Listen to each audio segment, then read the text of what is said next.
Exam के हिसाब से बहुत ही इम्पोर्टेंट चैप्टर है, इसलिए हमें इसे अच्छे से स्टडी करना होगा। ठीक है, तो ये 4 पॉइंट्स पे डिपेंड हमें प्रैक्टिस सेट 1.2 सॉल्व करना है, वो हम देखेंगे। उसके बाद में हमें देखना है test of similarity of triangle, जो हमने 9th में और 8th में भी पढ़ा है।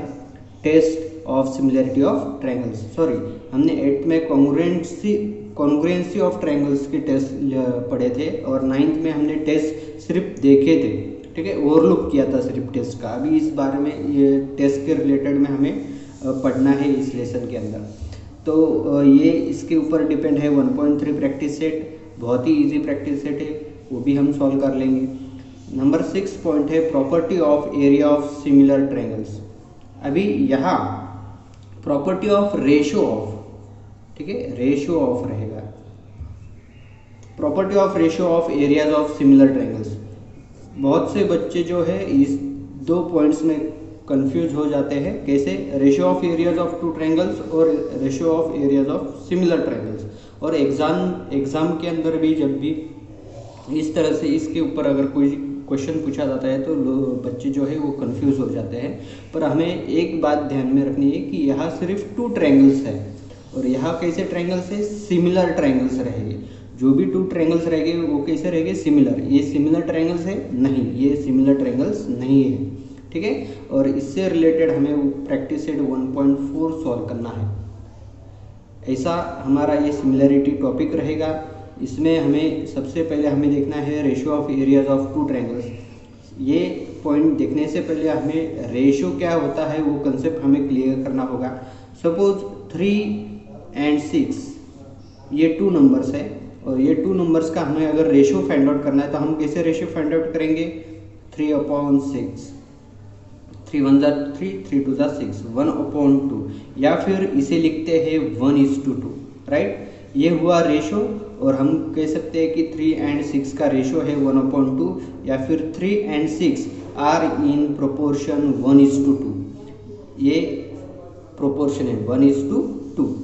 इस तरह से ये जो रेशियो का बेसिक कंसेप्ट है वो हमें इस ratio of areas of 2 triangles में इस्तेमाल करना है।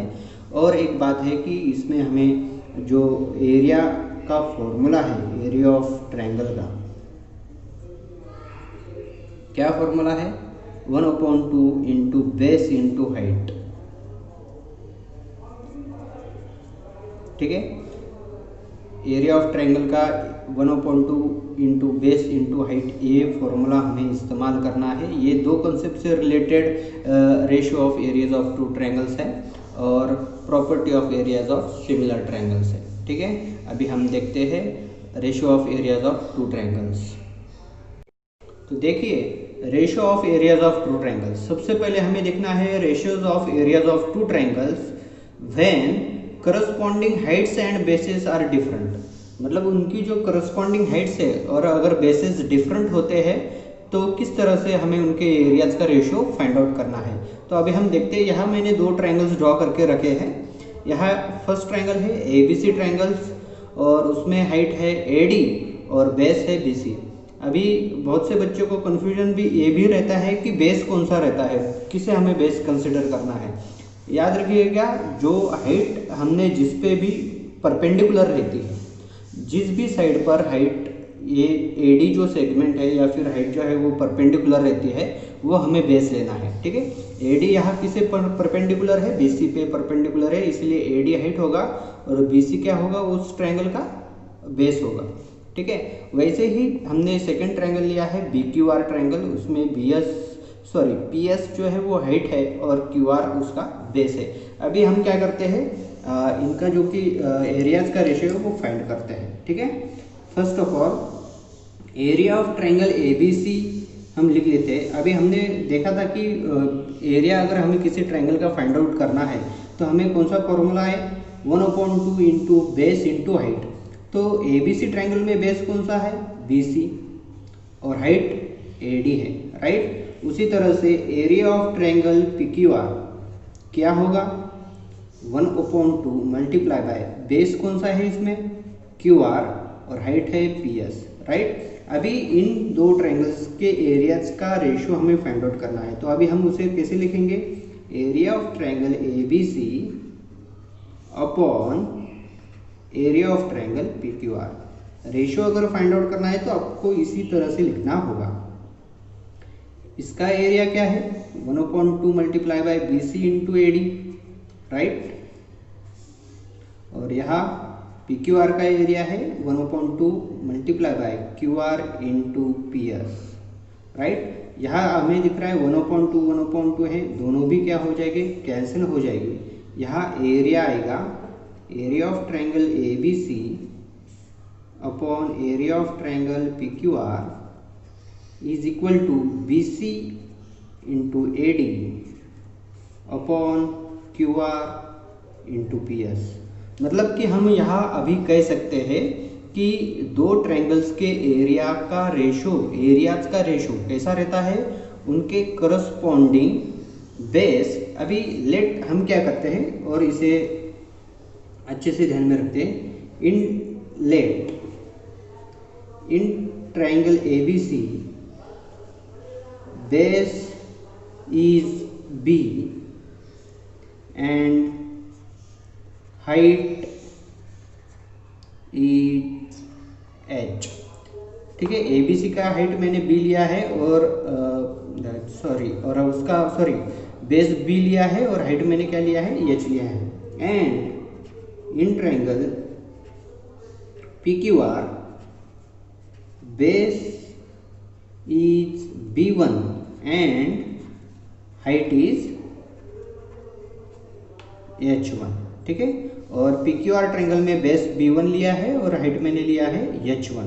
ठीक है, तो हम किस तरह से इसे लिख सकते हैं, area of triangle A B C upon area of triangle P Q R is equal to B multiply by H, मतलब बेस इंटू हाइट का product upon B1 into H1।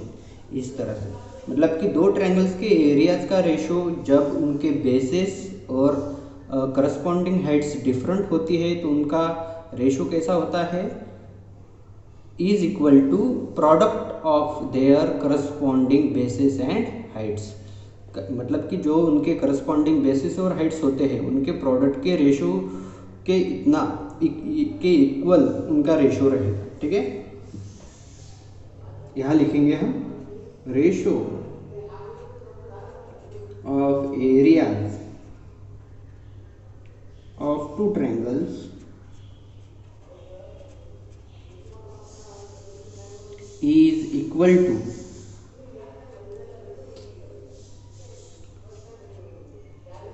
equal to ratio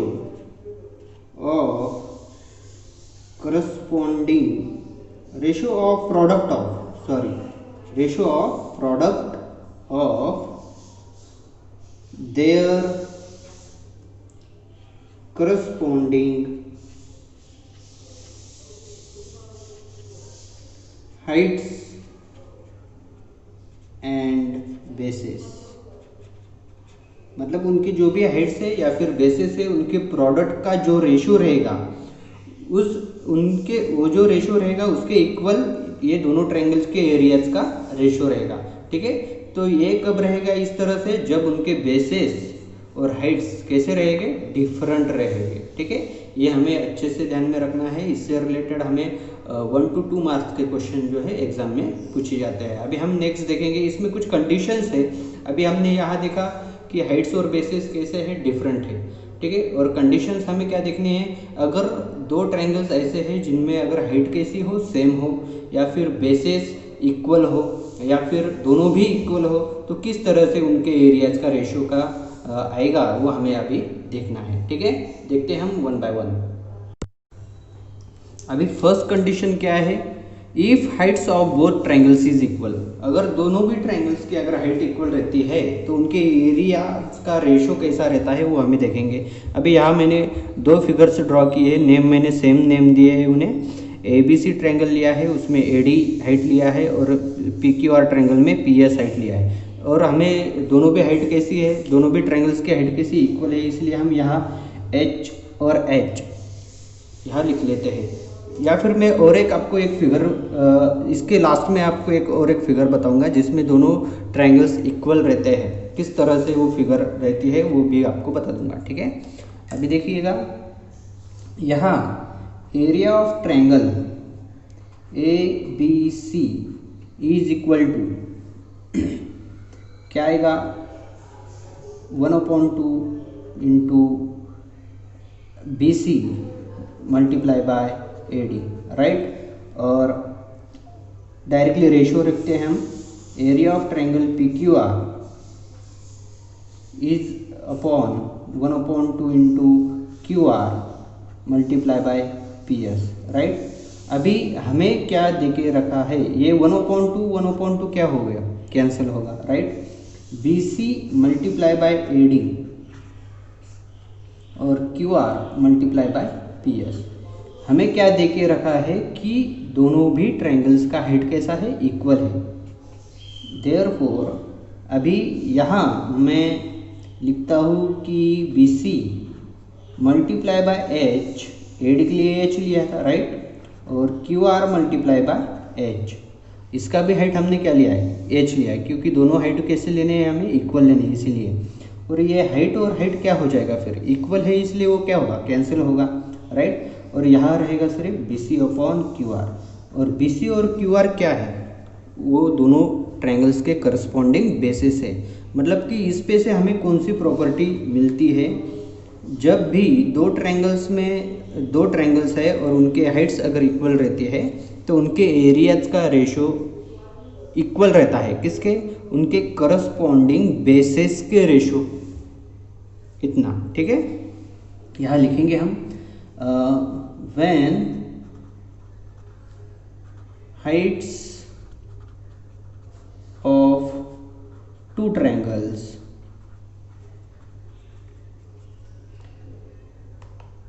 are equal, then ratio of areas of two triangles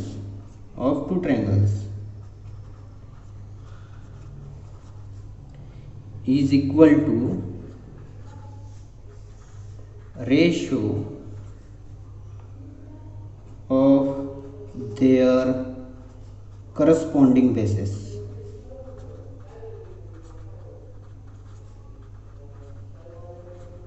ठीक है, ये बात हमें सबसे मतलब कि ध्यान में रखनी है, इम्पोर्टेंट चीज़ है। Ratio of areas of two triangles is equal to ratio of their corresponding bases. ठीक है, बहुत ही इम्पोर्टेंट बात है, जिससे कि रिलेटेड हमें एग्जांपल्स भी सॉल्व करने हैं। अभी मैंने आपको स्टार्टिंग में बताया था कि और एक फिगर कैसा हो सकता है उसका, अभी देखिएगा।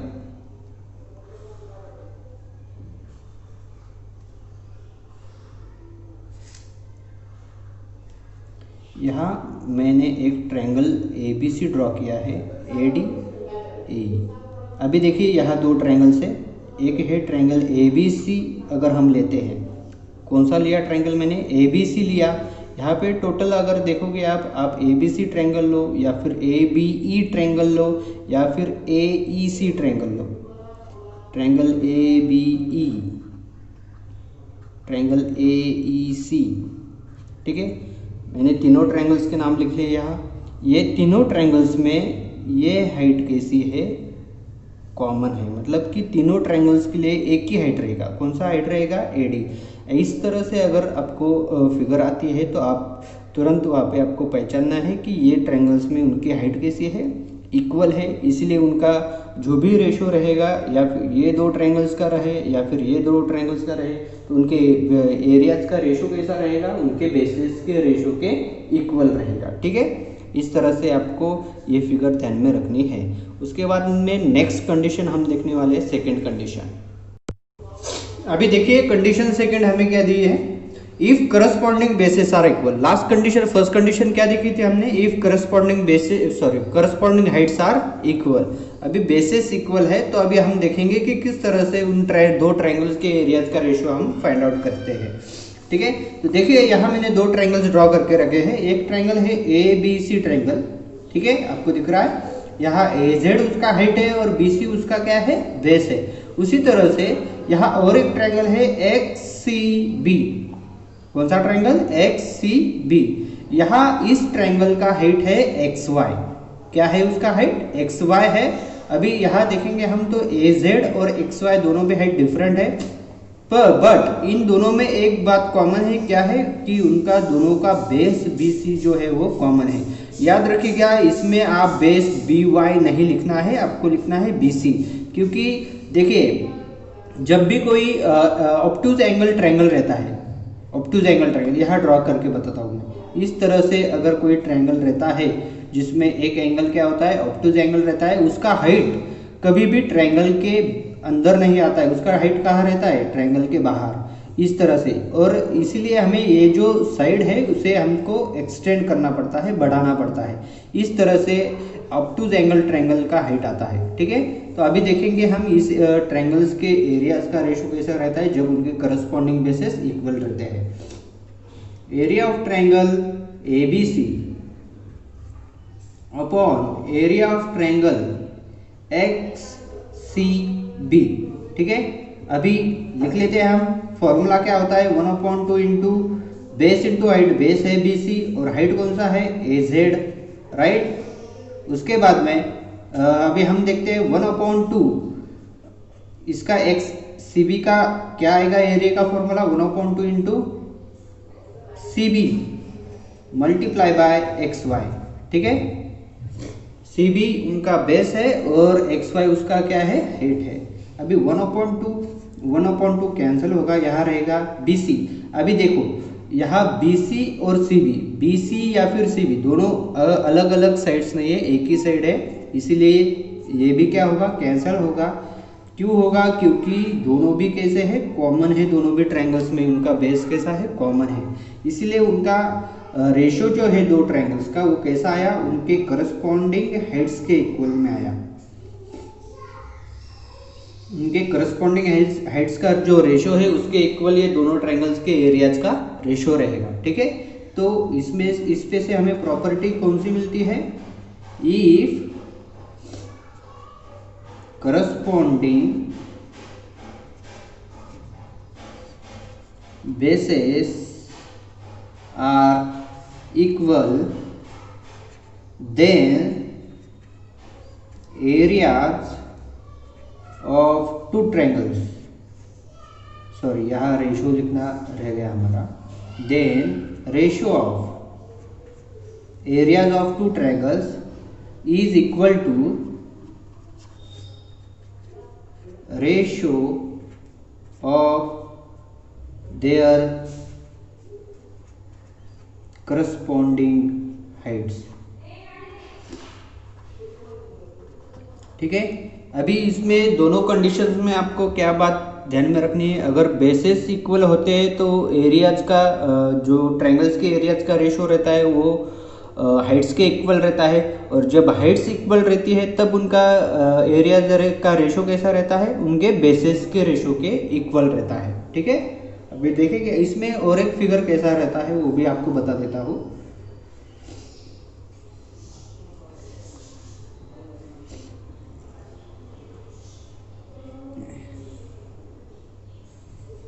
देखिए, इस तरह से भी फिगर आपको पूछा जा सकता है जिसमें हाइट्स डिफरेंट है परंतु जो बी क्यू आर उनका जो बेस है वो कैसा है? इक्वल है। इसीलिए हमें दो ट्रायंगल्स कौन से लेने पड़ेंगे? पी क्यू आर ट्रायंगल और एस आर क्यू ट्रायंगल। इस तरह से हमें लेने हैं। ठीक है, अभी हम नेक्स्ट कंडीशन देखते हैं, थर्ड कंडीशन। अभी लास्ट कंडीशन क्या है? देखिए, if corresponding heights and bases are equal. अभी अगर उनके दो ट्रायंगल्स के करस्पॉन्डिंग हाइट्स और बेसेस दोनों भी अगर इक्वल रहते हैं तो उन दो ट्रायंगल्स के एरिया का रेशो कैसा रहता है वो अभी हम देखेंगे। Area of triangle A B C, A B C नहीं, हमने ट्रायंगल कौन से लिए हैं? Area of triangle P Q R. यहाँ देखिएगा, एक ट्रायंगल है पी क्यू आर और दूसरा ट्रायंगल है यू आर क्यू। कौन सा? U R Q. ये दो ट्रायंगल्स हमने लिए हैं जिनमें हाइट देखिएगा आप, पी एस और यू टी, ये दोनों भी हाइट कैसा है? इक्वल है। और ये दोनों ट्रायंगल्स में पी क्यू आर में क्यू आर उसका बेस है और यू आर क्यू में आर क्यू उसका बेस है। ठीक है, तो अभी हम लिख लेते हैं यहाँ, area of triangle P Q R upon area of triangle U R Q is equal to 1/2 multiply by base Q R आएगा, हाइट कौन सा आएगा P S, upon 1/2 multiply by base कौन सा आएगा उसका आर क्यू और हाइट कौन सा आएगा यू टी। बट हमने अभी देखा है कि उनके बेस जो है वो कैसे है, कॉमन है, बेस भी कॉमन जो रहेगा वो इक्वल है, इसीलिए वो दोनों भी क्या हो गए, कट हो गए। और हाइट्स भी हमने देखी है कि उन दोनों की हाइट भी कैसी है, इक्वल है, तो मतलब कि हाइट भी उनकी क्या होगी, कैंसल। मतलब वो दोनों ट्रायंगल्स के एरियाज का रेशो कैसा आएगा, क्या रहेगा, उन दो ट्रायंगल्स के एरियाज का रेशो वो रहेगा 1/1 या फिर 1:1, ठीक है। या अगर हम आगे देखते हैं कि वो दोनों ट्रायंगल्स के एरियाज में रिलेशन कैसा रहेगा। अभी दोनों ट्रायंगल्स के एरियाज का रेशो हमने देखा कि 1:1 आएगा, ठीक है। अगर हमें पूछा जाए कि वो दोनों ट्रायंगल्स के एरियाज का रिलेशन कैसा रहेगा, तो अभी देखो हम अगर ये एरिया अगर इस तरफ हम मल्टीप्लिकेशन में लेके जाते हैं तो क्या आएगा, दोनों ट्रायंगल्स के जो भी एरिया है वो कैसे आएंगे, इक्वल आएंगे। मतलब कि जब भी दोनों भी ट्रायंगल्स के करस्पॉन्डिंग हाइट्स और बेसेस इक्वल रहते हैं तो उनका एरियाज का रेशो आएगा 1:1 और उनके एरियाज का रिलेशन कैसा रहेगा, तो दोनों का एरिया कैसा रहेगा, इक्वल रहेगा। ये बात आपको इसमें ध्यान रखनी है, ठीक है, क्योंकि इससे रिलेटेड एग्जांपल आपको प्रैक्टिस सेट जो है 1.1 उसमें भी सॉल्व करना है। और इस तरह से हमने टोटल जो है सबसे पहले देख लिया कि कौन सा कंसेप्ट हमने आज पढ़ा है, ratio of areas of two triangles. सबसे पहले पढ़ा था हमने जब दोनों हाइट्स और करस्पॉन्डिंग बेसिस कैसे रहते हैं, डिफरेंट रहते हैं, तब उनका रेशो कैसा रहता है। फिर से उसके ऊपर हमने कंडीशन देखे, 3 कंडीशन। फर्स्ट कंडीशन देखा जिसमें करस्पॉन्डिंग हाइट्स इक्वल रहते हैं तब उनके बेसिस के रेशो इतना रहता है। सेकेंड कंडीशन हमने देखा था जब बेसिस इक्वल रहते हैं तो उनके करस्पॉन्डिंग हाइट्स के इतना उनका रेशो होता है। और लास्ट में हमने कंडीशन देखा था थर्ड कंडीशन जिसमें हाइट्स और बेसिस अगर इक्वल होते हैं तो उन दोनों ट्रायंगल्स का एरिया कैसा रहता है, इक्वल रहता है, या फिर वो दो ट्रायंगल्स का एरिया का रेशो कैसा रहता है, 1:1 रहता है, ठीक है। अभी इससे रिलेटेड हम एग्जांपल सॉल्व करेंगे। फर्स्ट एग्जांपल देखिए, इन adjoining figure AE perpendicular to segment BC, right, and segment DF is perpendicular to line BC। मतलब कि AE perpendicular है BC को, उसी तरह से DF perpendicular है लाइन BC को, ठीक है। और हमें क्या देके रखा है, AE is equal to 4। AE कितना है, AE हमें दिया है 4 दिया है और DF हमें दिया है 6। अभी इस फिगर पे से हमें क्या ध्यान में आता है कि ये दो ट्रायंगल्स है, ABC ट्रायंगल और DBC ट्रायंगल। इन दोनों ट्रायंगल्स में BC ये बेस कैसा है, कॉमन बेस है, मतलब कि बेस कैसा है, उन दोनों ट्रायंगल्स का इक्वल है। इसीलिए वो हमें और फाइंड आउट क्या करना है, दोनों भी ट्रायंगल्स के एरियाज का रेशियो फाइंड आउट करना है। अगर बेसेस इक्वल रहते हैं तो फिर उनके एरियाज का रेशियो कैसे रहेगा, उनके करस्पॉन्डिंग हाइट्स के रेशियो के इक्वल होगा, ठीक है। तो अभी हम लिख लेते हैं, देखिएगा सॉल्यूशन। सबसे पहले हमें क्या लिखना है, इन triangle ABC and triangle DBC BC segment BC is the common base, is the common base. मतलब कि दोनों भी ट्रायंगल्स में A segment BC common base है, ये सबसे पहले हमें लिखना है। देयरफॉर जब भी दोनों बेसिस अगर इक्वल होते हैं तो उनके एरियाज का रेशियो कैसा रहता है, therefore area of triangle ABC upon area of triangle DBC is equal to क्या आएगा, जब बेसिस इक्वल होते हैं तब उनका रेशो कैसा रहता है, उनके करस्पॉन्डिंग हाइट्स के इक्वल रहता है।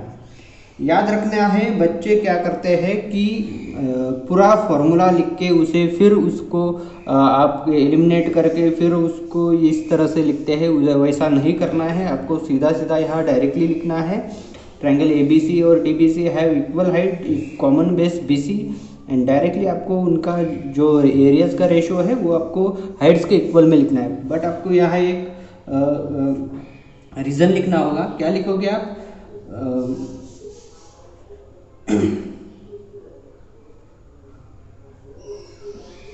Ratio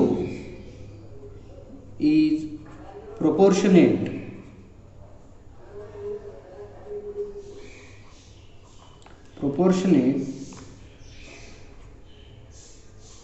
to the ratio of heights। या फिर यहाँ आप रीज़न ये भी लिख सकते हो, ट्रायंगल्स हैविंग इक्वल बेसिस, ये भी रीज़न यहाँ चलता है, ठीक है। या फिर ये भी रीज़न यहाँ पे चलेगा।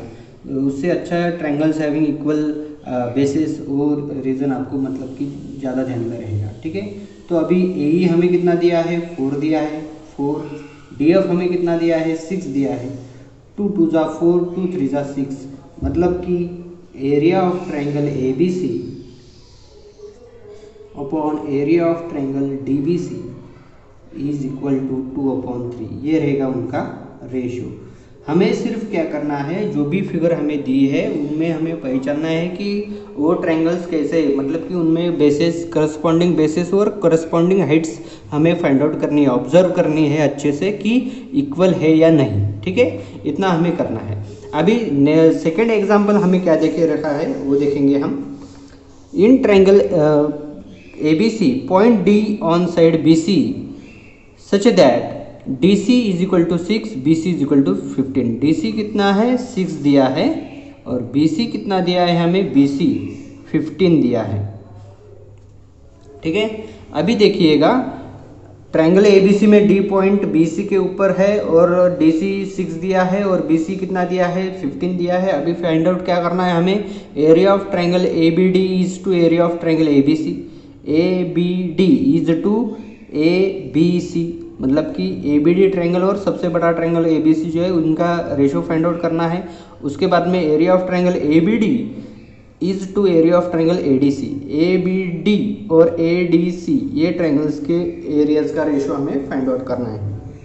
अभी आप यहाँ देखोगे कि जो भी 3 ट्रायंगल्स यहाँ दिए हैं, 3 ट्रायंगल्स दिए, ABD, ADC और ABC, इन तीनों भी ट्रायंगल्स में A वर्टेक्स जो है वो कॉमन वर्टेक्स है, ठीक है।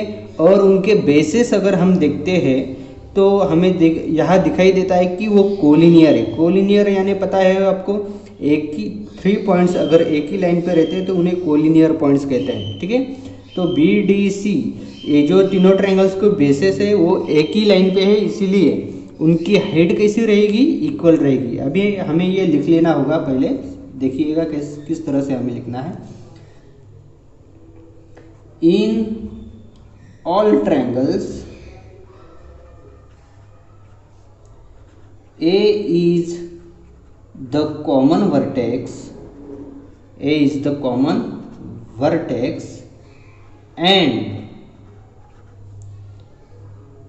their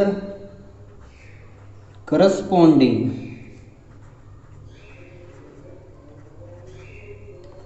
bases are collinear. Collinear यानी एक ही लाइन पे है या एक रेशियो उन्हें कहा जाता है कोलिनियर है। इसीलिए इन तीनों भी ट्रायंगल्स की हाइट कैसी रहेगी? इक्वल रहेगी, ठीक है। तो अभी सबसे पहले हम फाइंड आउट करेंगे area of triangle ABD upon area of triangle ABC, ठीक है। अभी ABD का बेस कौन सा है? BD है। कौन सा है? BD है। उसके बाद में ABC का बेस कौन सा आएगा? BC आएगा। अभी हमें ये फाइंड आउट करना है, बट यहाँ हमें BD पता नहीं है, तो BD हम कैसे करेंगे? 15 - 6 करना होगा, कितना आएगा? 9 आएगा, राइट। यहाँ हम लिखेंगे 9/15। 3 3 जा 9, 3 5 जा 15, मतलब कि ये दोनों ट्रायंगल के एरिया का रेशो कितना आया है? Area of triangle ABD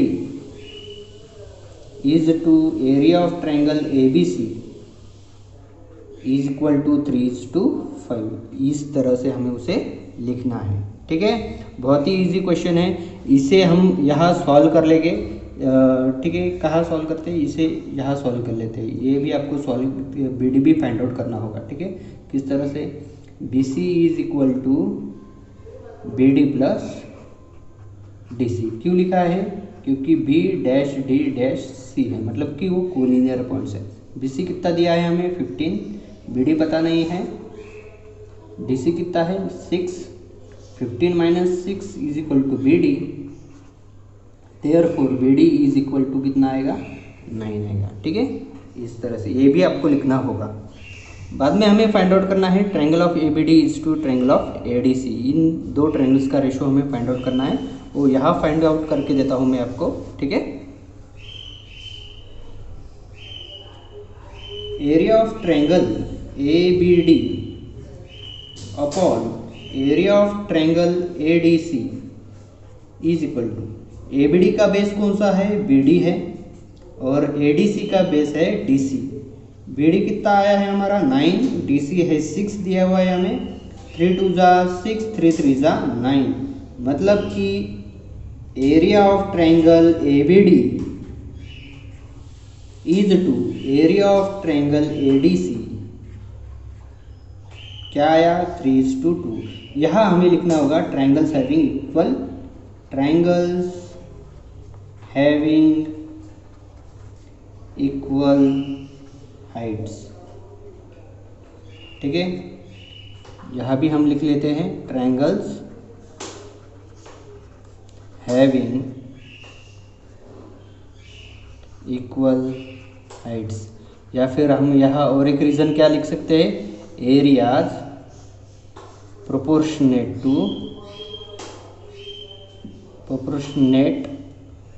to their bases. ठीक है, सॉरी, हाँ बेसिस। इस तरह से हमें उसे लिखना होगा, ये या फिर ये रीज़न लिखे या फिर ये रीज़न लिखे। इस तरह से उस जो भी हमने अभी कंसेप्ट पढ़ा है एरियाज ऑफ टू ट्रायंगल्स, उससे रिलेटेड एग्जांपल्स हमें प्रैक्टिस सेट में सॉल्व करने हैं, या फिर एग्ज़ाम में भी अगर ये एग्जांपल्स आते हैं तो आपको 1 से लेकर 2 मार्क्स तक ये जो भी रिलेटेड क्वेश्चन है वो पूछे जाते हैं। ठीक है, अगर आपको ये वीडियो पसंद आता है तो इस वीडियो को आप लाइक कीजिए, या फिर पसंद नहीं आता है तो डिसलाइक कीजिएगा, और इस वीडियो के नीचे जो सब्सक्राइब बटन दिया है उसके ऊपर क्लिक कीजिए, और जो साथ में ही जो बेल आइकॉन है उसके ऊपर भी क्लिक कीजिए, मतलब टाइम टू टाइम मेरे वीडियोज़ का आपको नोटिफिकेशन मिला करेगा। ठीक है, थैंक यू।